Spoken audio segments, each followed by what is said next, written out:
अस्सलाम वालेकुम। आप सब लोग कैसे हैं? उम्मीद है सब अच्छे होंगे। इस तरह के सेंटेंसेस हम डेली यूज़ में अक्सर बोलते हैं ना। वो 2 कौड़ी का आदमी है, उसकी सोच 2 कौड़ी की है। रुक रुक कर बारिश हो रही है, रुक रुक कर हवा चल रही है। इस वीडियो में हम 2 तरह के सेंटेंसेस सीखेंगे जिसके अंदर हम बोल रहे होते हैं कि 2 कौड़ी का कोई इंसान है या 2 कौड़ी की उसकी कोई चीज़ है, उसके लिए या रुक रुक कर कोई चीज़ हो रही है। इन सेंटेंसेस को बनाने के लिए क्या सेंटेंस स्ट्रक्चर यूज़ होगा, चलें देख लेते हैं। फर्स्ट ऑफ ऑल देखें, सबसे पहले आएगा सब्जेक्ट, फिर सब्जेक्ट के बाद आएगा हेल्पिंग वर्ब। हेल्पिंग वर्ब जो हमारा सेंटेंस होगा उसके अकॉर्डिंग आ जाएगा, टेंस के अकॉर्डिंग। फिर उसके बाद आएगा टू बिट। टू बिट का मतलब होता है 2 कौड़ी, ठीक है। फिर उसके बाद आ जाएगा ऑब्जेक्ट। जिस भी तरह का सेंटेंस होगा वहाँ पर जो है आप 2 बिट का इस्तेमाल कर रहे हैं 2 कौड़ी के लिए, ठीक है।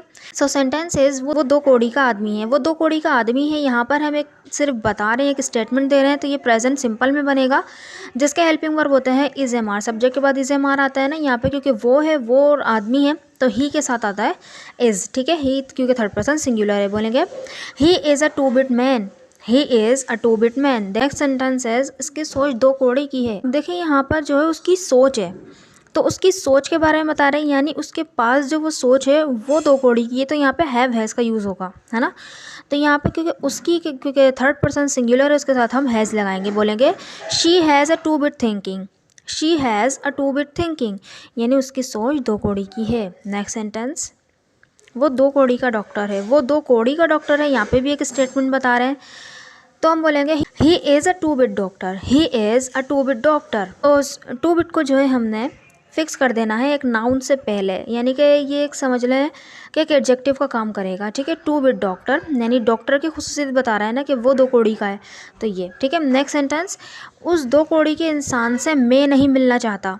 उस 2 कौड़ी के इंसान से मैं नहीं मिलना चाहता, तो यहाँ पे क्या होगा, मैं नहीं मिलना चाहता, ये सेंटेंस आ जाएगा। उसके बाद आएगा दैट 2 बिट पर्सन, है ना। सेंटेंस बनेगा I don't want to meet that 2 bit person. I don't want to meet that 2 bit person. I hope कि आपको ये स्ट्रक्चर समझ में आया होगा। इस सेंटेंस को आप बनाकर लिखिए, अपनी 2 कौड़ी की घड़ी मुझे मत दिखाओ। अपनी 2 कौड़ी की घड़ी मुझे मत दिखाओ।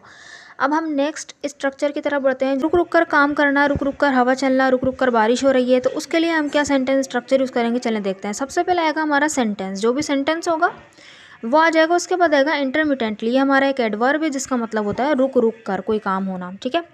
सो सेंटेंस इज रुक रुक कर बारिश हो रही है। रुक रुक कर बारिश हो रही है, तो बारिश हो रही है पूरा, तो बनेगा it is raining intermittently.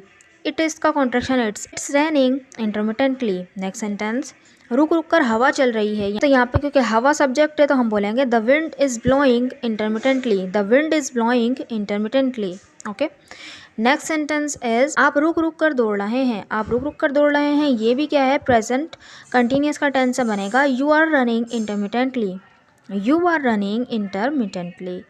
Next sentence, train रुक रुक कर आ रही है। ट्रेन रुक रुक कर आ रही है, तो ट्रेन आने के लिए हम अराइव का यूज़ करेंगे, तो बोलेंगे the train is arriving intermittently. The train is arriving intermittently. So I hope आपको ये दोनों स्ट्रक्चर समझ में आए होंगे। So this sentence is for you. वो रुक रुक कर कुछ बोल रहा था। वो रुक रुक कर कुछ बोल रहा था। इस सेंटेंस को बनाकर ज़रूर कमेंट बॉक्स में लिखिएगा ताकि मुझे पता चले कि आपको वीडियो समझ में आई कि नहीं आई। अगर वीडियो अच्छी लगी है तो चैनल को ज़रूर सब्सक्राइब भी कर दीजिएगा और वीडियो को लाइक भी कर दीजिएगा। Thank you so much.